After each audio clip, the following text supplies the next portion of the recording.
একটা যুগের নীরব প্রহরী, গোলপোস্টের নিচে দাঁড়িয়ে যিনি ছিলেন আস্থার আরেক নাম। অবশেষে বিদায় বললেন সার্হিও রোমেরো। মাঠে তার ঝাঁপিয়ে পড়া সেভ, ট্রাইবেকারের নায়কের মতো মুহূর্ত আর শান্ত উপস্থিতি এখন থেকে শুধুই স্মৃতি।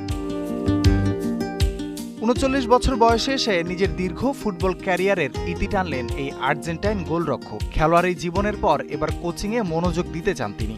২০০৯ থেকে ২০১৮ সাল পর্যন্ত জাতীয় দলের হয়ে ৯৬টি ম্যাচ খেলেছেন রোমেরো, যা তাকে আর্জেন্টিনার ইতিহাসে সবচেয়ে বেশি ম্যাচ খেলা গোলরক্ষকের আসনে বসিয়েছে। ফিফা ২০১৪ বিশ্বকাপ, কোপা আমেরিকা ২০১৫ এবং কোপা আমেরিকা কন্টেনারিও, এই তিন বড় টুর্নামেন্টেই নাম্বার 1 গোলরক্ষক ছিলেন সের্হিও। যদিও প্রতিবারই রানার আপ হয়েছে আর্জেন্টিনা, বিশেষ করে ২০১৪ বিশ্বকাপের সেমিফাইনালে ট্রাইবেকারে তার দুর্দান্ত পারফরম্যান্স তাকে এনে দেয় আলাদা মর্যাদা ও খ্যাতি।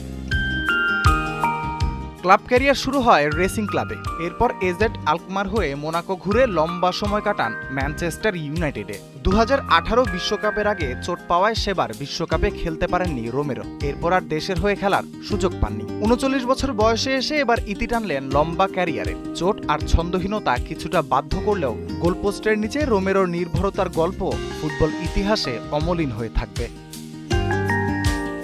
রাফিউল ইসলাম রাতুল, ৭১।